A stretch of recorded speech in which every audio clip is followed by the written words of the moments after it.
from UT Austin for the last talk of today. And after this, we'll be having an open problem session at 3:30 after taking a break. Yeah, so Sanjay is an IEEE fellow, recipient of numerous prestigious awards, including the IEEE Communication Society's William Bennett Prize. Today, we'll be talking about power of adaptivity in representation learning. Thank you very much. It's a privilege to speak here, and thank you to Shipra Balu for inviting me to this workshop. So you have seen these words over the last several days, at least in passing, meta-learning in the context of reinforcement learning, and then yesterday, federated learning in the context of bandits. So there's very, very different algorithms, both which are very useful, which people have used a lot. So what is the connection between them is something I'd like to explore a little bit in the context of representation learning. So this is joint work where the lead student, lead author is Liam Collins, a graduate student doing his PhD at UT Austin, my colleague Aryan Mukhtari, and also in collaboration with Hamid Hassani, who's at UPenn, and Sevung at UW. So let me start with sort of the overview is, so one of the goals when you try to train a model is to generalize to new tasks. Meaning, suppose you have, so there are some random background images, there's a background of ocean or a desert or a mountain or a forest. There's something which is taking pictures in various locations and you want to identify a target, say a human or something like that. Okay? So you have a little bit of data from each one of these settings, but what you really want is for you to, suppose the classification problem, you want to solve this in a new setting. So meaning maybe some other background and you still want things to work well. So the goal is not the real goal is you want to use all your training to find a model which will generalize well. That's really one of the central goals of machine learning. Okay, one of the flavors of this problem, I'm going to stick to this flavor for today's talk completely, is this notion of few-shot learning. So the few-shot learning setting is the following. Suppose that you have in aggregate large amounts of data from many environments. So meaning that from each one of you have many, many environments, and from each one you have a little bit of data. You put all these together, you have a humongous amount of data. Okay, but you also have a small amount of data prior to deployment. Meaning when you come to this setting, maybe you can collect a few samples, maybe enough to do a few steps of gradients if you want to retrain your model, to fine tune your model. Okay, so that's broadly the setting I'm going to be in for the entire talk. So one possible approach then is to build a model using data from the training environments, using your favorite method, and then fine tune the model, meaning run a few steps of gradient descent on the model, which can just optimize some of the parameters before deployment. This is what lots of people do. This is the standard practice in machine learning. And so you want to, if you are going to fine tune the model, how do you build a model that's fine tunable? Okay. So this describes basically what I talked about. So from now on, I'm going to talk about environments as tasks, just to be compliant with the standard language in the setting. So a bunch of tasks. In each task, a task essentially means that the data distribution is different, or equivalently, if you look at the infinite, the loss function is different. It's the expectation with respect to a different data distribution. Okay. So you've got a bunch of different tasks. These images are about digit classification, maybe colored background, some other handwriting, yet another handwriting, and so on. Okay. So you have some number of samples from each one of these. So associated with each task is a different loss function. And what you want to do is to find a model that will minimize the average loss across all these tasks. And then what do? You get this model. And then once you have this model, a new task is revealed. And you get a few samples from that. You do a few gradient steps. I've just written one gradient. You could do a few, whatever data you have, you use a few gradient steps. You get a new model. And then you test your model on this. This is just a pictorial representation of exactly what I said. Okay. Does this work well? Okay, this is what we'll call this ARM plus fine tuning. ARM meaning average risk minimization plus fine tuning. And so suppose you have images from a large number of classes, then a task is essentially classifying images among a K subset. So if you have C400, for example, you have 100 classes of images, maybe different types of animals, maybe birds, so on. And this task one is to classify between dogs, deer, and frogs. Task two between birds, horses, and cats, and so on. They're all different problems, but there is some underlying representation that is common. These are all images of natural objects. Okay, so potentially there's something you can learn across all this. So what you would do is you'd minimize the average loss across all these tasks. Then when you're given a new 3 set, you want to optimize your model for that, fine tune it. And if you just do this by the default average risk minimization and fine tuning, it's known that this has mixed performance. Going back, this is back to a paper, the MAML paper by Finn, Nabil, and Levine in 2017. They observed that this doesn't have great performance, again, empirically. And so therefore, you want to do something different to actually make this work. Okay? There are one of two things you can do in this talk. We'll talk about this. One is change the loss function in some manner, and that leads to something called MAML. Okay? Or you can change the training procedure, which shows a very interesting connection to federated learning. So this is not the way you think. You don't think of federated learning as a way of looking for improving ARM, but we will have an interesting interpretation of that in the second part of this talk. Okay, so what is MAML? MAML, or model agnostic meta learning, is the following. This is I'm summarizing the results by Finn, Nabil et al. This paper. So it's exactly the same picture I put up earlier. Okay, you've got a bunch of tasks and you want to find a model. Previously, the model was to minimize the average loss. Instead of minimizing the average loss, MAML says, you're going to fine tune this model anyway and deploy it. So why do you work with that? You should really consider the model post fine tuning.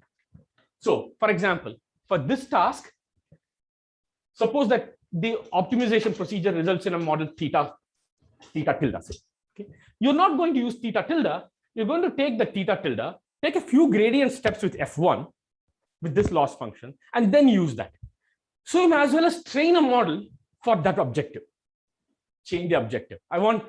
Meaning so this is just an optimization. The change in the optimization problem is the following. Instead of minimizing fi of theta, you want to minimize fi of theta minus a few gradient steps. I've written just one gradient step here. You could do maybe 5 gradient steps. So this is really the difference. This is our original objective function. MAML said the new model has been personalized for each task. So you may as well as look at that personalized model and then minimize the average risk. That's all there is to it. So it's a completely optimization perspective. And this, once you have this model, when you come to a new deployment setting, you fine tune with respect to the specific loss function you're going to see, take a few gradient steps and deploy it. Yeah.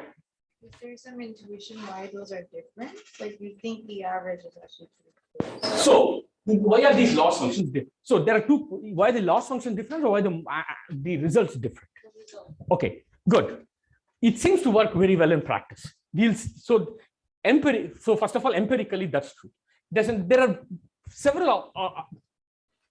are several sort of interpretations of this.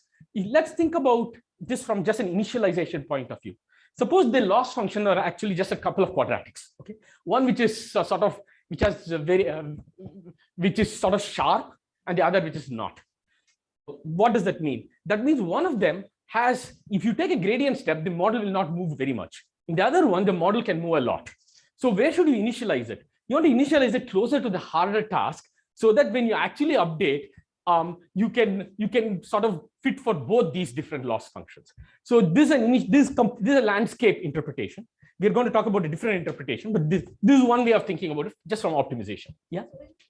Extra gradient descent, because right now you have this kind of taking one gradient, and then with this minimization, this is like there will be, since you are minimizing, there will be another gradient that you will be taking. Yeah. So you just relate that, but maybe we can talk about that offline. Yeah.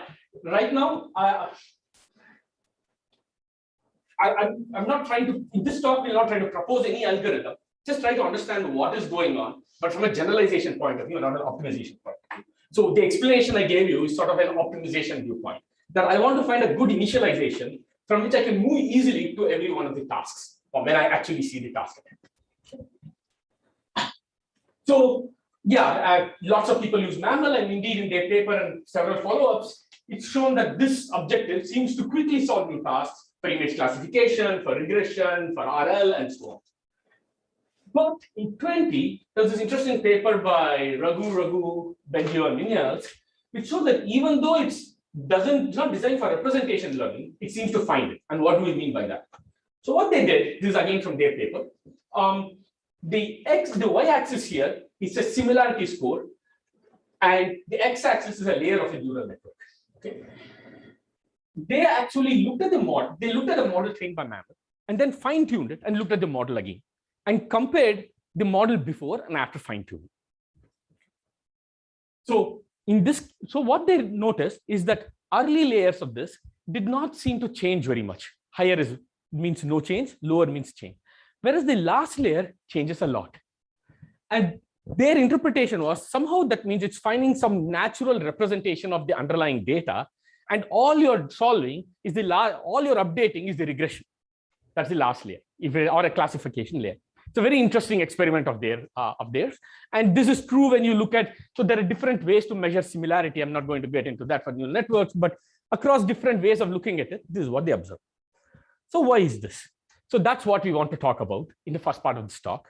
Do we have some theoretical view of this? So we are going to look at it in the simplest possible setting, the multitask linear regression. So the model is the following. We have a bunch of linear regression problems, n of them, each one being a task. For the ith linear regression, this is all in RD. For the ith linear regression, you got a vector theta star I, which is unknown, and you just want to solve the standard linear regression. Okay. Nothing fancy. Okay. And if they have no relation to each other, then we know that with order D, little bit more than order D samples, if you put no other assumptions, then you should be able to find theta star for each problem. This is just baseline. Suppose, however, we plant a representation. What do we mean by this? Okay. Let me take a matrix B star, a small number of columns, K is very small compared to D, okay, and say that all these theta stars lies in the subspace defined by B star. Okay.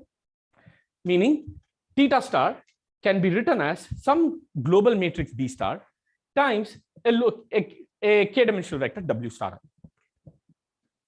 This is now multitask linear regression with a subspace, right? Again, nothing fancy. Lots of people have worked on this. I'm just setting up a model.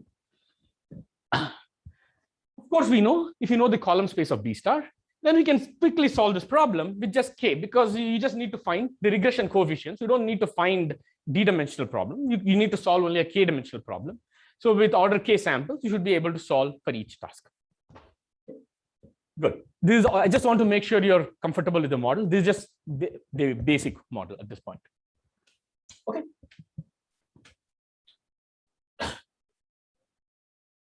There is no noise? Or... There is. Okay. So this is the model. Theta star. The previous next slide, I just talked about what's the model for theta star. So still it's a linear regression with Gaussian noise. Zi is just a Gaussian. Theta star, which is a vector, has an underlying model. These theta stars across these stars are not arbitrary. They all come from a common subspace. That's the difference between the general multitask linear regression and this problem. What do you mean, like you can solve with K samples? So yeah, with order K amount. So if I know B star, okay, if I know the column space, then potentially I can solve the order K samples per task. Maybe you're talking about because the noise is high dimensional, how do you eliminate the noise? So I've been a little sloppy about it. What you can solve in order K samples is the multitask linear regression. Suppose I know that I have n problems, and they all have noise, but each one of these problems has B star theta, Wi star. Can I find, if I give you the B star, can I find all the Wi stars efficiently? And that's order K per task amortized. That's all I mean. Otherwise, there's the noise issue and average. Yeah, absolutely. So that's all I mean by order K. Okay. But this is just to set up the problem. So we will use this. Even if you don't know B star and W star, but you had n tasks, this is a multitask linear regression problem, and you can solve this using different ways. So you don't know B star and W star. You can propose some alternating algorithm maybe to find B. There are ways to solve this. By no means are we claiming that the contribution here is to solve this problem. There are methods which people know how to solve this. We are just using this as a vehicle to try to understand MAML. That's all. So let us see what MAML will do in this setting. Okay. So the problem here is, again, going back to our basic setting, there are a bunch of loss functions, fi. The model theta now consists of a pair. We'll call B as the body for obvious reasons. It's the representation. And W as the head, because in the regression setting, that's all it is. So we have a body and a head, and it has and there's a mean square loss for each model. The data distribution for each one is different. Each task is different, which will lead to an fi in the population case. So what does MAML do? Recall what it does is when you have a model, it will adapt the model by one or more gradient steps. So we'll just do one gradient step in this talk. Okay? We'll just talk about what happens when you just do one gradient step. So an iterative algorithm, if you want to do gradient descent, this naturally leads to a two-stage inner and outer gradient descent. Meaning, at some point, I give you a model during the iteration. The model will be WTBT, some head and some body. Remember, you're not trying to find a bunch of models. You're just trying to find one model, which is adaptable. So I have a WT and BT, and you want to update it. But to update it, you first do a task-specific update for each head, meaning for if you have a WT, take a gradient step to get an updated task-specific head. Look at the body, take a gradient step, find an updated model. So with this WTI and BTI, you actually have done a local update. And then you need to do a global update. Because this is a task specific, I need to now take, with respect to this model, for each loss, I need to take a gradient step. Meaning, WT plus 1 overall should be an outer gradient descent. So what I had is f of theta minus grad f. So when I actually do an outer gradient descent, you're going to get a Hessian coming in and so on. But essentially, you average across all the tasks. There's a gradient update. There is some pre-multiplier because you got a fi applying both inside and outside. And so you get to an X model. So this is essentially the implementation of SGD for MAML. Yeah. Is it normal to split the data? Yeah, so here, so I'm going to mostly talk about the population case, so it doesn't matter. When you do concentrations, the proof will require are the data separate, are they same? In our case, for the proofs, we will have separate because we need that for independence. Siva? So in the previous slide, you were talking about P and P being fixed and WI changing for different tasks. There I thought you wanted to learn a single B and different WIs. But here you're trying to learn a single B and W. Correct, ma'am. So this was the underlying model for the bunch of tasks. And there is no algorithm here. Okay. All I'm saying is, suppose this is the underlying model for the n tasks. Now, keep this model aside. This is the generator model. What would MAML do in this setting? MAML wants to find a single B and W. Okay. And how is it going to find a single B and W? For that model, this is what happens. That's all I'm saying. If you do a gradient update, this is what happens. I guess what I'm trying to ask is, why should you do MAML? Why not try to learn a single? Of course. That's exactly what I was saying. If I wanted to solve this problem, there are many other ways to solve this. That is not what I'm trying to do here. We are just using that model as a vehicle to understand what MAML would do in this set. That's all we are doing here. Okay. In fact, you could do a whole bunch of things, and these people have done all these things. For example, MAML updates both the B and W. Okay. People say, okay, why should I update the W? Maybe I don't want to do an inner loop update of a W. I just want to update the head, but just an outer loop of W. This is called anil, almost no inner loop. I'm just describing the zoo of algorithms in this space. Then there are first order algorithms. There's a Hessian here. I just drop it. What happened? Just ignore it. Ignore second order terms. These are called FO variants. So I'm just saying what this landscape looks like. And in this landscape, therefore, what you have is an inner and outer. There are two level. Really, the takeaway is this has a two-level update algorithm when you do a SGD. An inner update, which is personalizing the model, one step, and then an outer update where you do a gradient descent after your personalization. That's really the takeaway from all this. And going back to this, yeah, if you wanted to solve that problem, there are other ways to do this. That is not the goal here at all. Okay, so if you do this, what happens? So suppose you take, you run this algorithm as a function of iterations, and the y-axis is some is a metric which is the distance between the column space at time t. So at time t, you find a column space bt, right? That's the matrix, that's the representation you have at that point. And you have a head, forget the head, and there's a ground truth planted. Let's look at the distance between the column space of bt and the head. The distance happens to be the principal angle distance, but I'll define that when we actually go to the math and subtract. If you do this, what you observe is the following. Geometric exponentially, as iterations increase, all these algorithms will do this inner and outer loop. The distance goes to 0 very, very quickly. Whereas if I don't do even that one step of gradient descent, I just take the average risk minimization, the distance does not seem to go to 0. Okay. This doesn't mean the optimization, I'm not solving the optimization problem to 0 loss. I'm looking at, because there are many solutions, right? If you do this 2-step, the representation distance is going to 0, whereas for the basic ARM plus fine-tune ARM algorithm, that's not happening. So there is no existing theory for any of this, which is why we decided, now coming back to answer Siva's question, this is the easiest model in which we can hope to develop some theory, okay, to see why this is happening. And that's why we chose this problem. All right, so now let's get to Just one clarification. So the data sets of these tasks are different, right? they're different but related. They're related. So you want to use for each FI, you want to use data set XI, but you want to learn a common model so that you can transfer. Precisely. Okay. And with ERM, are you saying that it gets a small empirical loss, but on the column space? I'll get to that. Here, in this plot, all I'm saying is I'm not going to learn the right column space. I'll get to your answer. If you could hold off for about 15 minutes, I'll get to exactly what is going on with ERM. Actually, this is not ERM, this is ARM. The subtle difference is ERM is for a single task. In a multitask, it's an average. So that's basically it. So what can we show here? I'll sort of say it at a high level, then dig more into detail.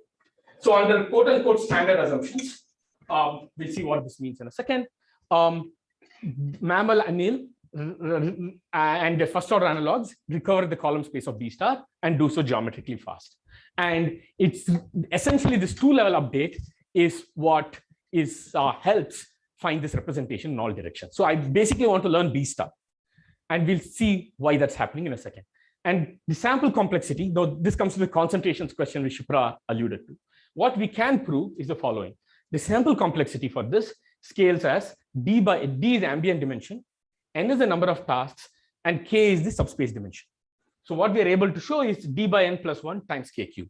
So ideally you should get K. We are not able to show K.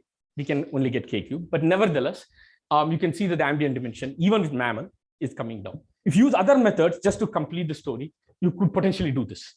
Okay. If you knew that you were trying to find a B star, going back to Siva's question, you could potentially get D by N plus 1 times K. So this is the result. So let's now go back into the algorithms itself. So what we have put up there is the MAML and ANIL updates. So MAML update is you do a local update, meaning if you at time t you have a body and a head, you do one gradient step update. That's called the inner loop in the MAML language. In the outer loop, what you do is take an outer gradient step. So there's a Hessian and all that stuff that comes in. This is what we talked about just a few minutes back. So if you rewrite this by substituting what the generative model for Y is and all that, you can rewrite this update in the following form for the representation. So you can rewrite this as the following. At time t plus 1, the column space that you have can be written as the column space at time t times the following matrix plus the true representation B star times this matrix. Now let's look at these two matrices. The first one is saying the following. It is, so these are all k dimensional. This is the identity in k dimension times, which is reduced by the outer product of what each adapted head looks like in the inner loop. Okay, so these are all rank 1. If all these tasks were diverse, meaning the heads were pointing in different, spanning the low dimensional subspace, then this would be a rank, this thing would be rank K. Okay, so that means this is a full rank matrix. And if the scaling is correct, this one is a contractor matrix. It's removing energy from BT, okay, because I minus something. This one, this is W star, which is the underlying task true model, times WTI transpose, which is what the head looks like, what each task thinks the head looks like at the T iteration. So if this is also full rank, meaning that these things are all pointing in different directions, then what is happening is energy is being pulled out from BT and being added in the D star direction. So it is like, so it's a contraction type of thing happening essentially. And you can imagine, you can see that if these are more diverse, meaning the singular value of this matrix is away from 0, then you should geometrically converge to BT. So head adaptation, the TIs, and diversity, that these things point in different directions, essentially is leading to geometric contraction. That's really what is going on underneath. So this is the key intuition. If you have any questions, I'll tell you the problems with this intuition in a second, but this is a high level intuition. This is correct. Yeah. What happened to your C's noise? So this is the population. So I have basically taken the population limit. We got rid of the stochastics and all that stuff. If you do the usual concentrations, you can need to bound all these things. And also I've also ignored in this the second order terms. Okay, it requires more work to deal with it. This is a simplified version of it. Another question. So what you said is take the update and then play around with the algebra, you get this. And then you said this nice intuition for this, but I mean, without having done the algebra, I don't see where this is coming from, because MAML seems very simple trick of replacing f of theta with the f of theta minus gradient. Then how are you getting this intuition of that?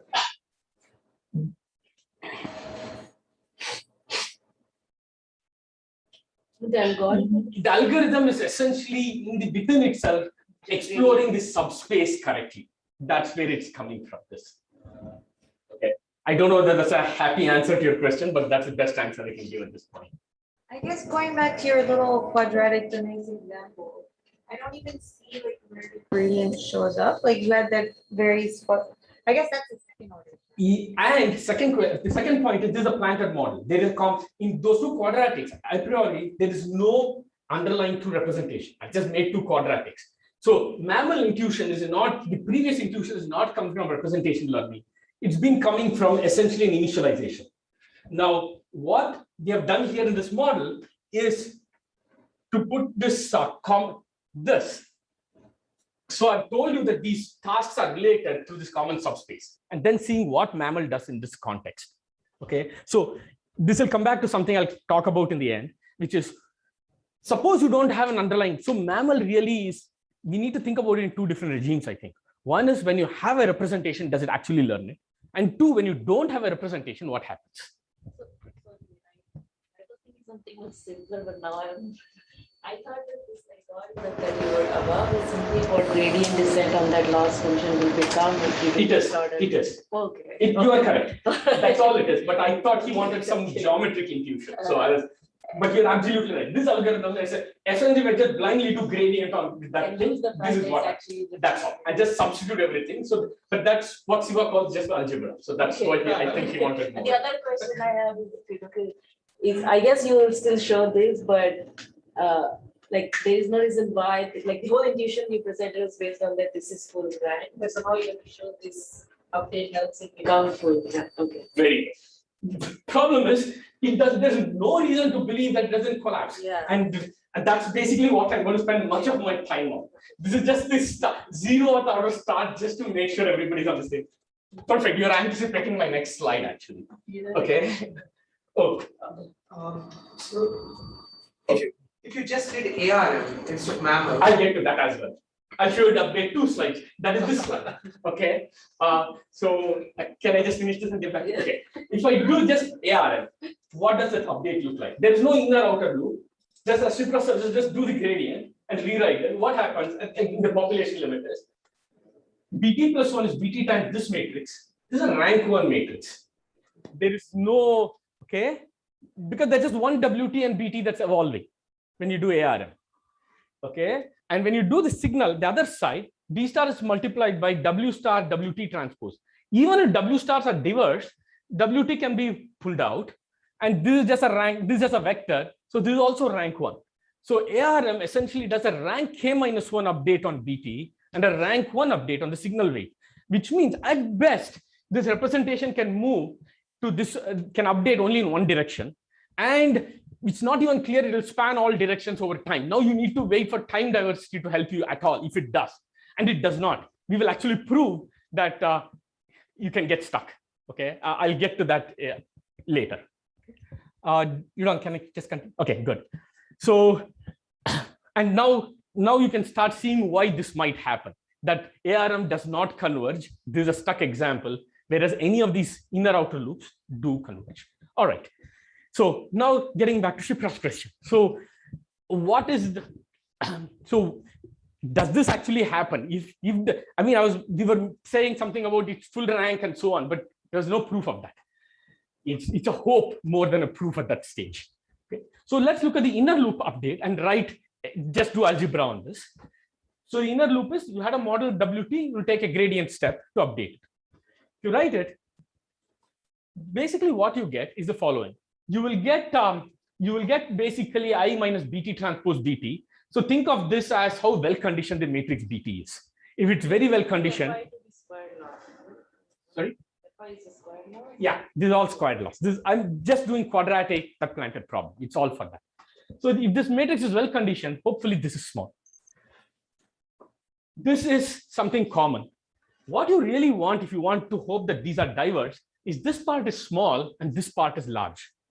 Intuitively, this is how well conditioned BT is. This one says how much energy of BT is there in the perp BT transpose B star. You want B star to be well aligned with BT to be well aligned with B star. Okay. If it's not very well aligned, this is going to be small. Okay. So you're hoping that BT actually does get better and better and gets close to B star. If you do, if these things happen, then there's hope, at least on one side of it, that WTIs are diverse. And that was really the critical thing we needed. Okay. So to show that this unique part dominates, we need to show, at least, you don't need to show this, there may be other proofs. We will show the following things happen. That this one is well conditioned, meaning this 2 norm of this is small. WT is also small. Okay. And the singular value of this is lower bounded. Then there is hope that things will work out. Essentially, we can push everything through. This one? Yeah. So if you look at if I write the update for WTI, it is WT minus 1 gradient step. Algebra basically. Just for the squared loss function and in the population setting, you can rewrite it this way. Because why is there a unique part? Because it's Fi, not F. That's why there's a unique part for each one. That unique part comes because that one gradient step that's happening. So you see, you're not moving very much. You're just moving a little bit, which is why it's important. There's not that much movement happening. So you need to, for all this to work out, you need to show that even that little movement is enough for everything to work out, and that there's enough diversity so that that geometric convergence happens. Okay. So you want to show shade part is small and the unique part is this thing. And coming back to how we'll measure the distance, something called the principal angle distance.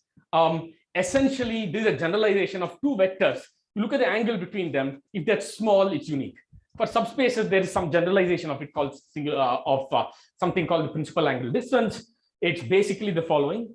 You look at 2 matrices which are orthonormalized. If you have B1 and B2, orthonormalize it and look at the 2 norm of B1 after orthonormalizing B1 transpose B2. Okay, we can get into this offline, but the geometry is more interesting. That essentially, if the column spaces are the same, then the 0 and it's smooth. Okay, that's really all that I need to worry about here. Here's the theorem statement. In the population case, meaning infinite samples, suppose that the true ground truths are well conditioned, are diverse, meaning W star transpose, the average is lower and upper bounded by mu star square I and L star square I, and with appropriate fixed step sizes. So there's no decaying step size, they're all fixed step size business. Then the distance between the represent at time t and B star, the true representation, converges geometrically. And there are conditions for each one of these things that are different. I don't want to get into it. I have 25 minutes. I want to talk a little bit about the proof and also about federated averaging. So we want to show these three things, that, that this thing is small, WT does not, the WT is also small, which is the average head at each iteration, and BT is getting close to B star. To do that is messy.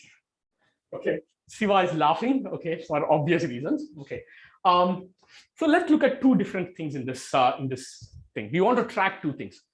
I said that really the intuition is that BT is well conditioned. So let's track that through this delta T. This is I minus BT transpose BT.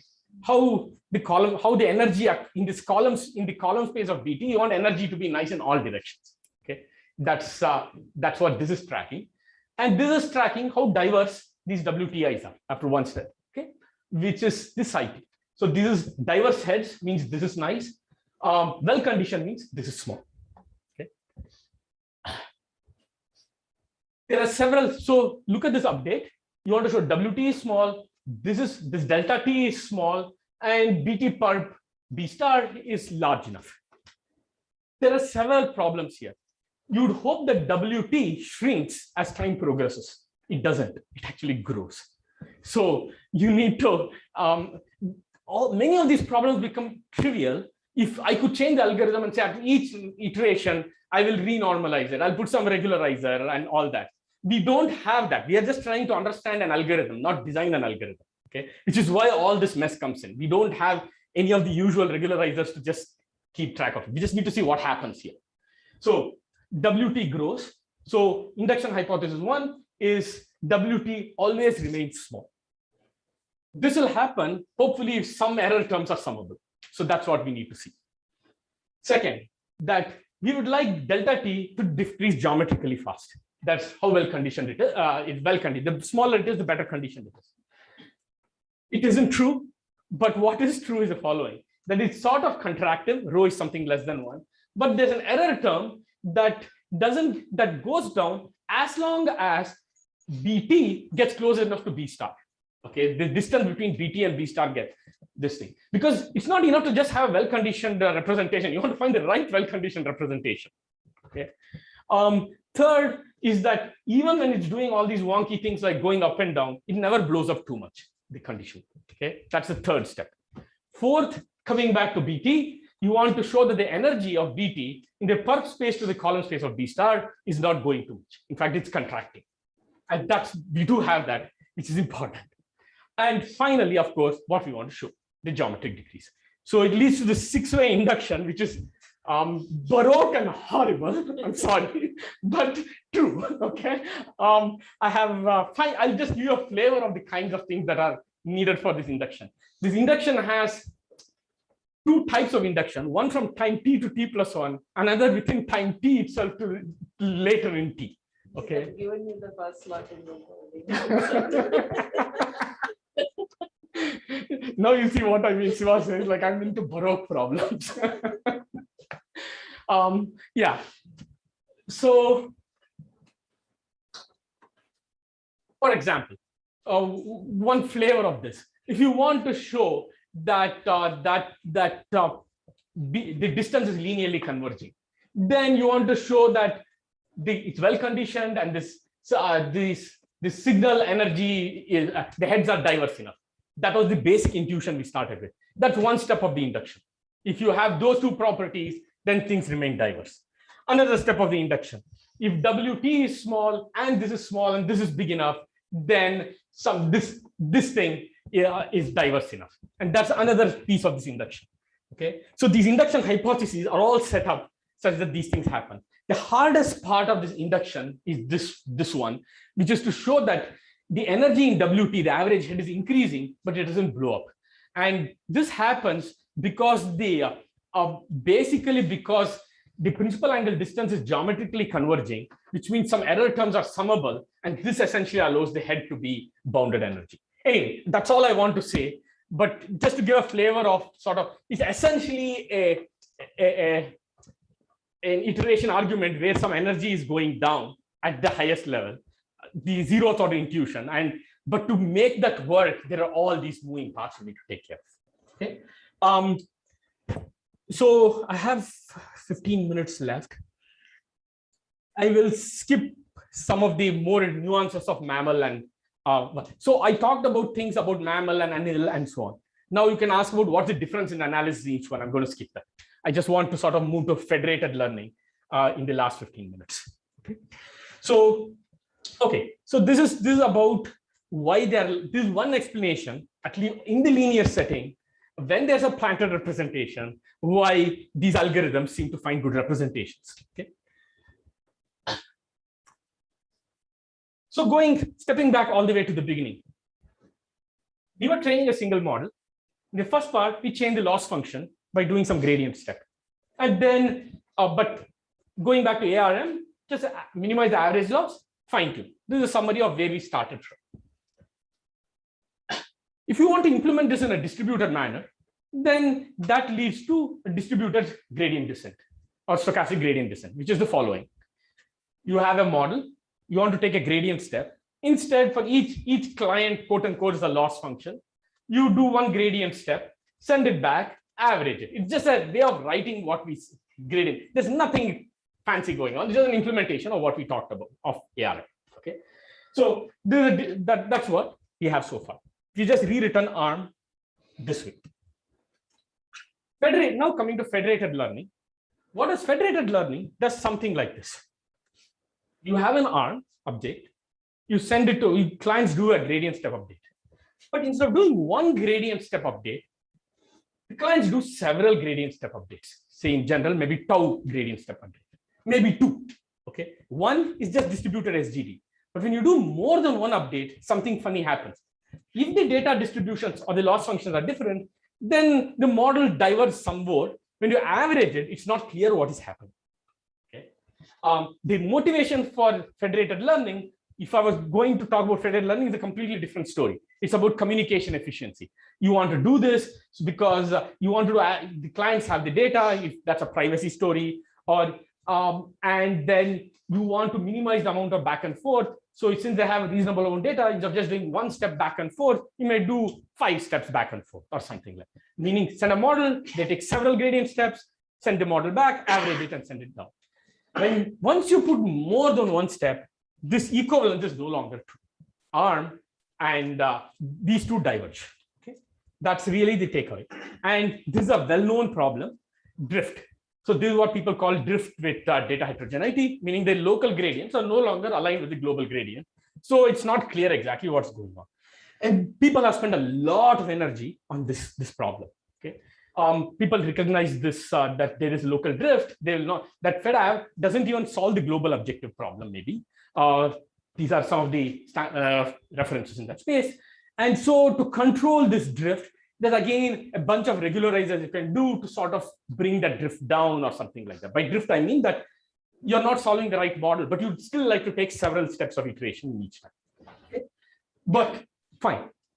The implicit takeaway is essentially this new implementation has changed you could think of it as solving some other problem. It's not clear what problem you're trying to solve, but it's solving some other problem.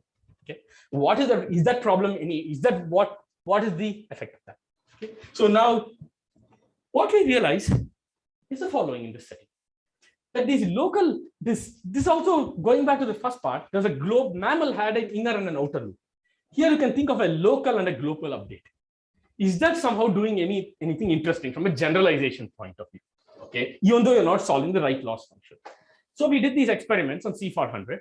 So the model was trained on 80 classes and fine-tuned for the other classes. And these are accuracy after fine-tune, depending on number of fine-tuning samples. This is with distributed SGD. This is Fed average. So there's no MAML anywhere in this. The only question is, instead of doing one step of local update, you do multiple steps of local update. But the global loss function we start with is putatively the same thing. Of course, we know now it's not, because of the multiple steps, it's not clear what is going on, but at least you start with the same FIs. Do you go back and forth once global and then once? So what is going on is the following. So this is the problem. You want to solve this. So I want to take, if I were doing one gradient step, I would take Fi minus delta gradient of Fi, and then average it. That is distributed SGD, and this is just one way of writing it. What federated averaging does is not this. Look at this equation. Look at this client. It's taking multiple gradient steps, meaning it's given a theta t, and then it will find a theta 1 t plus 1. Then it will find a theta 1 t internally. Let's put another time index. Okay, it will move the model by multiple steps of gradient. Yes, it finds a multiple steps of gradient, send that new model, the server just averages it and sends it back. Then each one takes multiple steps. Okay, that is the Fed averaging algorithm. Yeah, are you talking about Right now, I'm just talking about, I'll get to the planted model in a second. Right now, I'm just giving an empirical observation. I haven't come to a model yet. I'll get to a model in a few minutes. If I keep increasing the number of local updates, does it always happen? Good. We can show it helps up to a threshold. We believe it's true all the way through. Our proof is up to a certain threshold, it always helps. Okay, I'll get to that also in a second. Okay, so this was, and by the way, these comparisons are fair, meaning that with federated averaging, the number of, so because SGD does fewer steps, the amount of time you should run it is more. So the data, we are doing the apples to apples comparison in terms of data. Okay, meaning tau times t is the same whether you're comparing Fed average and SGD. All right. The other thing we do notice is the following: that just like the MAML story, if I look at some version of a distance, this is again for a neural network model. Again, this is all empirical. Okay. They look at some score. Higher means closer after fine tuning, and smaller means further away. And this is a model layer. So early layers don't seem to. So this is with the distributed SGD. This is with federated averaging, and basically you see that it looks like at least the representation layers aren't changing as much post fine tuning. So again, we are going to use this model exactly in the same way. Whether you do DSGD or Fed averaging, you will fine tune it before deployment. Okay. All right. So let's go back to the same multitask linear regression problem. Yi is theta star xi plus zi. Theta star coming is exactly the same model. From now on, we have come to this model. Okay. Theta star is b star w star. And we'll assume that w stars, for each task are diverse, meaning they span Rk and are well conditioned. So the informal theorem is that for any tau greater than or equal to 2, the Fed averaging recovers the column space of B star geometrically fast when learning or when doing task population losses. We have not done finite sample analysis of this. For the first part, we had finite sample and population. This doesn't have concentration. This is just a population. Yeah. Okay. And the key insight is again the same kind of thing. You write the matrix expansion, you get ugly matrices. I don't want to get into these ugly matrices, but do some simpler version of these ugly matrices, which are still ugly, but at least some interpretable ugly matrices. Which is, you can write these are the server. What happens at BT plus 1? It's BT times some matrix, just like our previous thing of a prior rate, plus B star times some other matrix. When you look at this, there's hope that because there's WTIS, this could remain full rank. And this has, because of the local updates, this could remain full rank. And indeed, what we can show is that local updates and task diversity is critical, meaning these continue to remain full rank. Yeah. At the beginning, you said Fed averaging is not working, or that there were like prior books that shows that it's not working. Now you're showing it's working. So is it because you consider a linear model? So the first not. So there are two separate things. Fed average is not ARM because of the multiple steps of local update. What we are showing is average risk minimization doesn't work. Federated averaging is an approximation to average risk with local updates. Okay. And the local updates is what is critical actually for this. So it's doing the same kind of thing MAML's local updates was doing. That's really what is happening. And what do I mean by average risk minimization doesn't work? This is the statement. If local, I do only one step, not more than one step. Okay. Then this is exactly average risk minimization. It's a distributed version. Then you can write the update as a rank k-1 just like before, plus something which is again there's a rank problem. This is a rank 1, so it may not converge. So what we can prove formally is the following: look at this particular with tau equal to 1. So fix any delta you want between 0.5, fix any step size, any horizon, and any collection of diverse heads, and start with any initialization B0. Then we can construct a B star, a planted model, such that the following thing two are true: that the principal angle distance between B0 and B star is delta, but it doesn't go too far away from that. At time t, it's at least 0.7 delta, okay, for any t. So basically, it is not converging. Okay? This is an instance. This is not it's not true in general. We can construct an instance where is this happening. Whereas for if tau is 2 or more, this will not happen. So that's really the point. Okay. And so I think this plot is interesting. If you look from an optimization point of view, this is the x-axis is time communication, and the y-axis is the norm of the gradient of the global loss. With distributed SGD, you're actually solving the right problem, meaning minimize the average risk. And so the error is converging exponentially faster. Okay, this is distributed gradient descent actually. There's not even stochastic gradient. Whereas with federated averaging, it's not happening. You're not solving the right problem, meaning the model is not solving the original loss. Okay, so from an optimization point of view, people have realized this for a long time, and that's why all that literature on federated averaging. Can you do something here to move this, to make it solve the right problem, or some variant of that? But from a generalization point of view, exactly the opposite happens. This is distributed gradient descent, which does not find the right planted representation, whereas Fed averaging is, which means the post fine-tuning performance is much better potentially. And that's what we see here. So if you look after fine-tuning and look at the performance of distributed SGD versus federated averaging seems to work very well. And this is really what motivated this whole story. Because from talking to our colleagues in industry, what people seem to generically do is just do Fed averaging with fine-tuning. All these sophisticated things people, at least the teams we talked to, weren't doing. So we were wondering why that is so. And this is for a very limited problem, a linear problem, we at least have an explanation. So there are a lot of other interesting open questions. Just did Fed average fine-tune once, tau equal to 2 or more.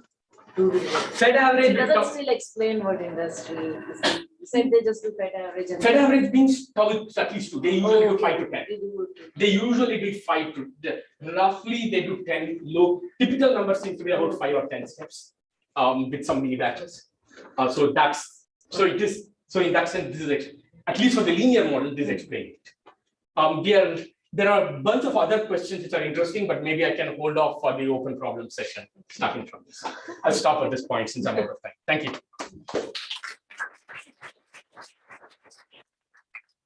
So the first part you showed the update of W on P, if you do MAML, right? Do you have similar update for Fed average maybe? Yes. Yes, I did. Because it's quite yeah. So how do you separate B and W? I think that's what it was. Write the gradient update, average it, and do it.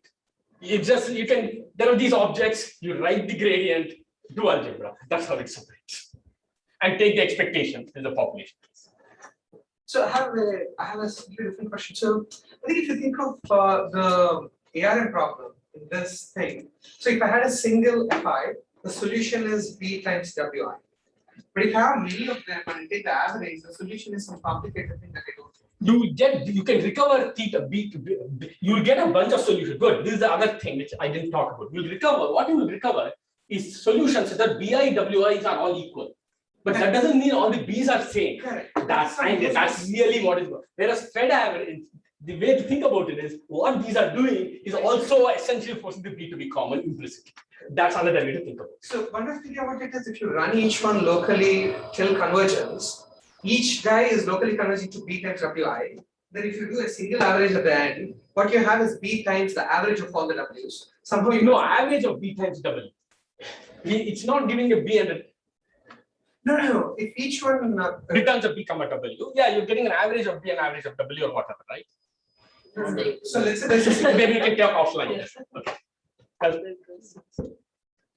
Oh, there is time. There is time, yeah. Sorry. Oh, so let's make it online. We got a good time. Maybe there are others. What happens if I don't know the rank of B star and I know what happens? I don't know. I mean, we are here. The update is essentially the way we wrote it. We are implicitly assuming that. If it not, maybe if you have an upper bound, this will work. But if I don't even have an upper bound, that's an interesting question. And for the federated averaging, can I write down an objective function which it is optimized? I don't know. I don't know. Maybe you can. I just don't know. So we didn't go down that road. Do you need to learn to do that? To write the MAML update, you're essentially knowing that it's while you're writing a beat, you have an architecture, right? MAML works for a particular architecture. So by doing that implicitly, writing those update equation is a rank. It's not using algorithm. The gradient itself, you don't like not the gradient itself, but like kind of. If you do a alternate algorithm, you can do that. Yeah. That's called Federated. So we did work on that couple of years back. We called Federated. That we need to know the rank explicitly to solve an alternate minimization and to show convergence. But that algorithm was explicitly trying to find B star and W star and optimizing the sample complexity for that. So why is first order MAML computationally easy? Because it's not convex and P and W, is it? I don't know about computational easiness. I'm not making any claims about computation here. It's just all we are saying is it seems to work well. People use it, and there's at least one explanation now. If there's a planted representation, it's learning that so that generalize. But of course, there's way more. That's all. I'm not making any. So when you said O claim. of K, it was only a statistical. Sorry? When you said O of K samples, it was only a statistical. Statistical. There's no computational story anyway. Thank you.